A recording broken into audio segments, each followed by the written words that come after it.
২০২৬ সনের ফেব্রুয়ারি মাসের প্রথম অংশে, অর্ধাংশে, মাঝামাঝি সময় জাতীয় সংসদ নির্বাচন হবে। এরকম একটি আশার আলো নিয়ে বিএনপি মহলে নিদারুণ উচ্ছ্বাস এবং বিএনপি যারা প্রতিপক্ষ তাদের মধ্যে নিদারুণ ক্ষোভ আর জনগণের আশা আকাঙ্ক্ষা, এটা নিয়ে সন্দেহের দোলাচল। আসলে কি ২০২৬ সনের ফেব্রুয়ারি মাসে নির্বাচন হতে যাচ্ছে?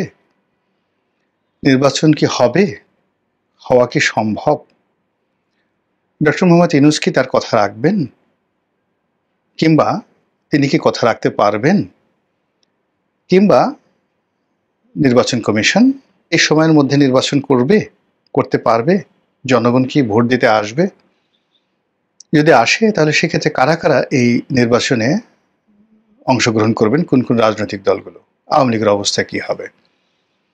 এরকম অসংখ্য বিষয় নিয়ে পথে ঘাটে মাঠে আলোচনা হচ্ছে, সমালোচনা হচ্ছে।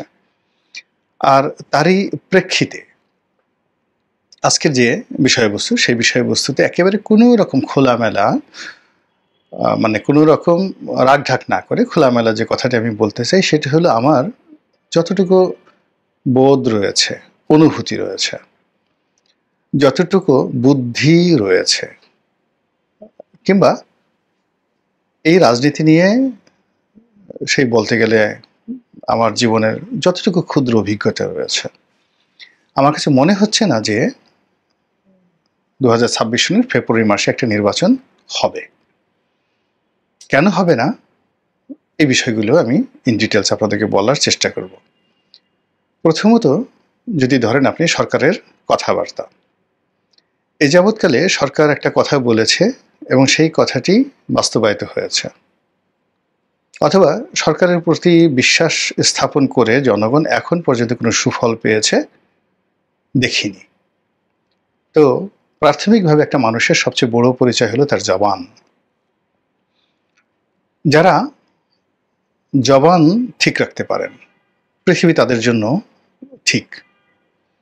আপনার যত গুণাবলী থাকুক, আপনার যত অর্থবিত্ত ধন সম্পদ থাকুক, পদ পদবী থাকুক, কিন্তু আপনার জবান ঠিক নেই। রাজা কথা দিয়ে কথা রাখে না। প্রজারা কখনো সেই রাজাকে বিশ্বাস করেন না, সম্মান করেন না। রাজা হয়তো মহাপণ্ডিত, রাজা হয়তো খুব সুশাসক, ন্যায় বিচারক, অনেক কিছু, কিন্তু কথা দিয়ে কথা রাখেন না। তো সেই দিক থেকে এই বর্তমান যে সরকার, তাদের যে কথা রাখার ক্ষমতা, কথা দেওয়ার ক্ষমতা, এটা হোসেন মোহাম্মদ এরশাদ সাহেবের সঙ্গে যদি তুলনা করেন, এরশাদ সাহেবকে মনে হচ্ছে শিশু, যে শিশু। প্রথম থেকে আমাদেরকে এই সরকার, প্রতিটি ব্যক্তি, এই সরকারের যারা যারা কর্তা ব্যক্তি আছেন, ডক্টর মোহাম্মদ ইউনূস শুধু একা নন, ওনার সঙ্গে যারা আছেন, লতা পাতা শিকড় গাছপালা ডাল যা কিছু আছেন, সবাই একই ভাষায় কথা বলেন। এটা শেখ হাসিনার যে স্বৈরতান্ত্রিক শাসন ব্যবস্থা, ফ্যাসিবাদী শাসন ব্যবস্থা বলে আমরা যে গালাগাল দিচ্ছি, তখন এটা হয়নি। শেখ হাসিনা সব কথা বললে সবাই জয় বাংলা বলতেন না, শেখ হাসিনার কথা সমালোচনা করতেন। কিংবা দেখা গেল ওয়াদুল কাদের সাহেব একটা কথা বলেছেন, নানক সাহেব একটা কথা বলেছেন, এটা দলের ভেতরে যেভাবে সমালোচিত হতো, আলোচনা হতো, ভিন্ন মত হতো, দলের বাইরে তো হতোই। এবং এটা ২০১৪ সন পর্যন্ত যেভাবে একেবারে এক্সট্রিম গণতান্ত্রিক পর্যায়ে ছিল।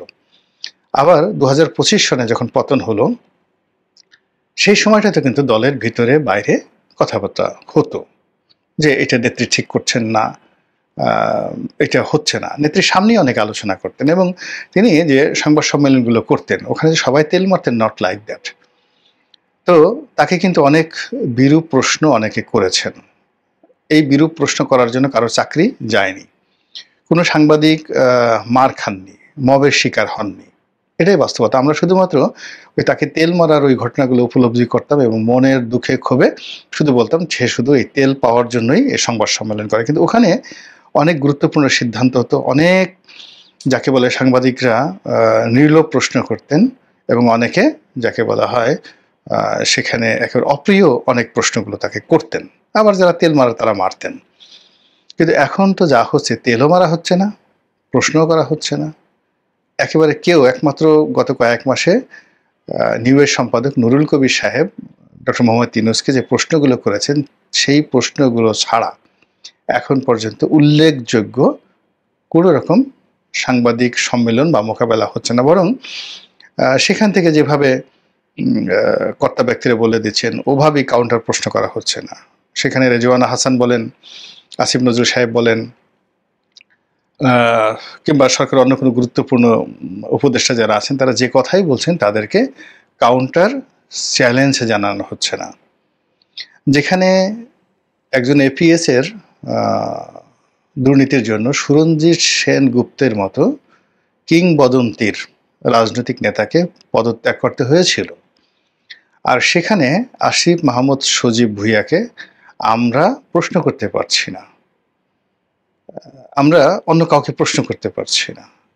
এটাই হলো এই বর্তমান জমানার একটা ট্রেন্ড। এবং সেই ট্রেন্ডের মধ্যে আরেকটি খারাপ দিক হলো, সবাই একই ভাষায় কথা বলছে। ইউনূস সাহেব যদি বলছেন জুনের মধ্যে নির্বাচন হবে, তারা একটু বাড়িয়ে বলছেন জুনের 30 তারিখের মধ্যে নির্বাচন হবে, 1 তারিখে যাবে না, জুলাই মাসের। মানে এই কথাটা তার না বললে কি হতো? এইরকম একটার পর একটা, যাকে বলা হয় ফ্ল্যাটারিং, এবং একজন একটা শব্দ করছেন, অন্য সবাই সেই শব্দের সঙ্গে তাল মিলাচ্ছেন। এভাবে রাষ্ট্র চলে না, রাজনীতি চলে না। তো সেই দিক থেকে সরকার এই সময়ের মধ্যে ডিসেম্বর থেকে জুন, আবার জুন থেকে এপ্রিল, এপ্রিল থেকে আবার ফেব্রুয়ারি, এটা যে পাল্টাইয়া যাবে না, আমরা এটা বিশ্বাস করতে পারছি না। দ্বিতীয়ত, একটা নির্বাচন হওয়ার জন্য রাজনৈতিক দলগুলোর প্রস্তুতি থাকার দরকার আছে। জামাত বেশ কিছু আসনে তাদের প্রার্থী ঘোষণা করেছে। তো প্রার্থী দেখে বোঝা যাচ্ছে যে জামাত আসলে নির্বাচনের জন্য কতটা প্রস্তুতি, এবং জামাত কি এই নির্বাচনে এই যাদেরকে তারা মনোনয়ন দিচ্ছে, তারা ওই আসনে বিএনপির সাথে, আওয়ামী লীগের সাথে, জাতীয় পার্টির সাথে পাশ করে আসতে পারবে, এই বিশ্বাস থেকে তাদেরকে মনোনয়ন দিয়েছে, না শুধুমাত্র আওয়াজ তৈরি করার জন্য? এটি নিয়ে যথেষ্ট সন্দেহ রয়েছে। এখন বিএনপির কথা চিন্তা করেন, বিএনপি তার নিজের দলের মনোনয়ন কাকে কাকে দেবে সেটা এখনো ঠিক করেনি। কিন্তু অন্যদিকে কি হচ্ছে, তাদের যারা জোট সঙ্গী রয়েছে, সেটা আসম আব্দুর রব বলেন, তার দল বলেন, গণ অধিকার পরিষদ বলেন, ববি হাজ্জাজ বলেন, তাদের অনেকেই গ্রিন সিগন্যাল দেওয়া হয়েছে। এখন কি হলো, এই মানুষগুলো যখন বিএনপির গ্রিন সিগন্যাল নিয়ে সংশ্লিষ্ট নির্বাচনী এলাকায় যাচ্ছেন, তারা বিএনপির নেতাকর্মীদের দ্বারা অপদস্থ হচ্ছেন, লাঞ্ছিত হচ্ছেন, শত্রুতার শিকার হচ্ছেন, এবং অনেকের জীবন রীতিমতো হারাম হয়ে গেছে, এবং এটা রাজনৈতিক ঐক্য, বিশ্বাস নষ্ট করে ফেলছে।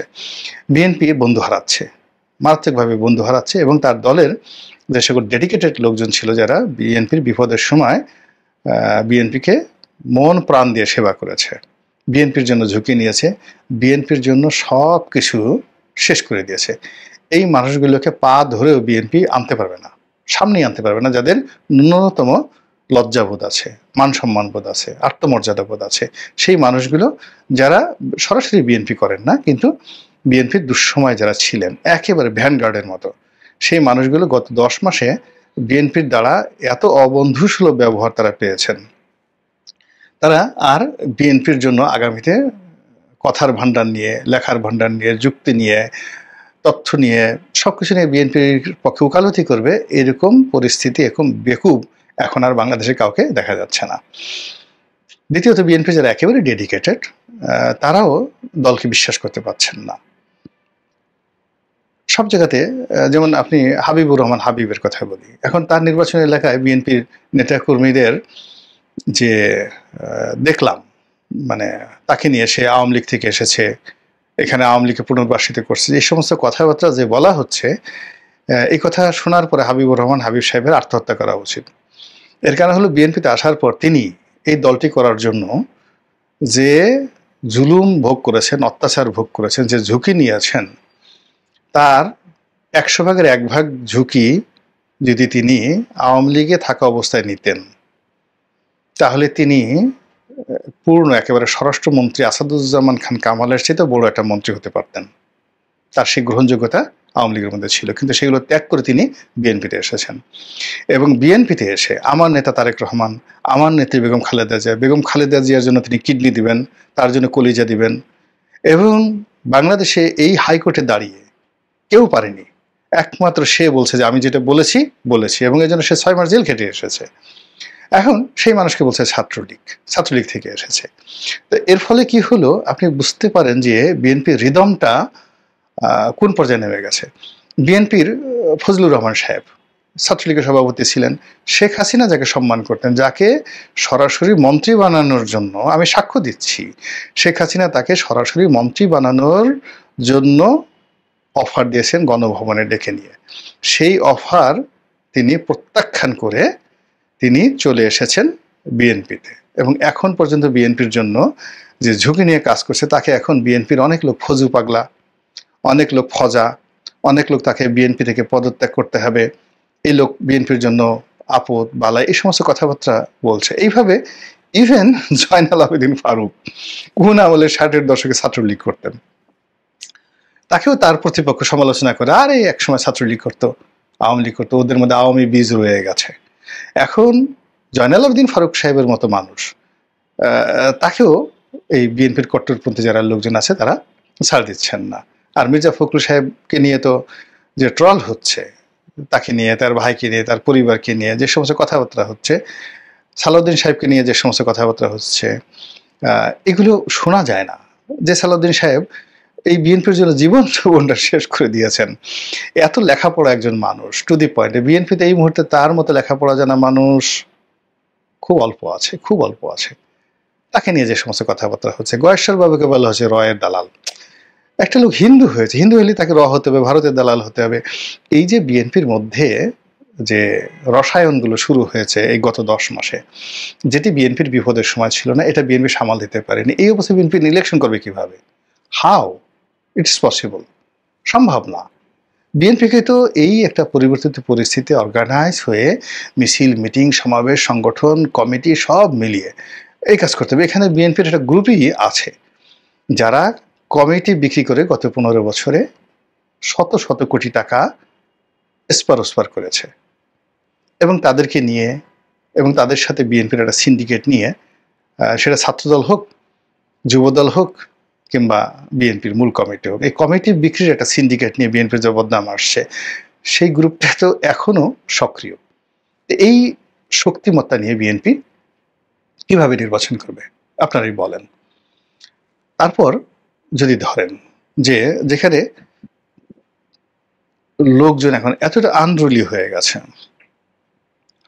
লোকজনের মনে ভয় নেই, তারা সেনাবাহিনীর সঙ্গে ধাক্কাধাক্কি করছে। একদম ইয়াং মেয়েরা মোটরসাইকেল চালাচ্ছে, সেনাবাহিনীর একজন ক্যাপ্টেন মেজরকে বাপমা তুলে গালাগাল করছে, পুলিশের লোকের কলার ধরে টান দিচ্ছে মেয়েরা, থানায় গিয়ে ওসিরে বাপমা তুলে গালাগালি করছে, ডিসিকে বলছে যেখানে চাকরি করতে হলে আমাদের হুকুম মানতে হবে, যে যার মতো করে। এই প্রশাসন ভোটের দিন ম্যাজিস্ট্রেট পাওয়ার দেখাবে, সিল পিটানো বন্ধ করবে, আর এই প্রশাসনের কথা মতো বা প্রশাসনের এই অবস্থা দেখে তারা নিশ্চিন্তে নির্ভাবনায় এসে ভোট কেন্দ্রে এসে তার পছন্দের প্রার্থীকে ভোট করে দেবে। এটা একেবারে অসম্ভব বিষয়। কল্পনাকেও হার মানাবে, অনেক কল্পনাকেও হার মানাবে। সেই ঘটনা কিন্তু বাংলাদেশে এখন ঘটছে এবং আমাদের হাতে এখন যদি সময় ধরেন, এই মাসটা চলছে, জুন মাস চলে যাচ্ছে, তো July, August, September, October, November, December, January, আমাদের হাতে সময় আছে 7 মাস। তো 7 মাসের মধ্যে ভোটার তালিকা করা, ডিলিমিটেশন করা, মানে কোনো কিছুই এই মুহূর্তে সম্ভব না। মানসিকভাবে, অর্থনৈতিকভাবে আমরা যাকে বলা হয় এখনো একটা ভোটের জন্য কিংবা একটা সরকার পরিচালনার জন্য আমরা এখন পর্যন্ত প্রস্তুত হইনি। যে কোনো একটা দল যদি এখন বলা হয় 60 থেকে 65 জন মন্ত্রী নিয়োগ করবেন যারা দক্ষ, অভিজ্ঞ, আপনি দেখান তো কোন দলে আছে? যারা সিনিয়র লোক, সাবেক মন্ত্রী ছিলেন বিএনপির, তাদের তো সবার বিরুদ্ধে দুর্নীতির অভিযোগ আছে, ব্যর্থতার অভিযোগ আছে পাহাড় সহ।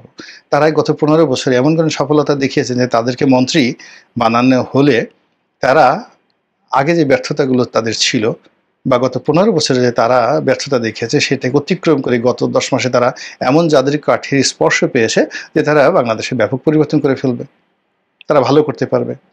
আচ্ছা, অন্যান্য দলের একই অবস্থা দেখেন।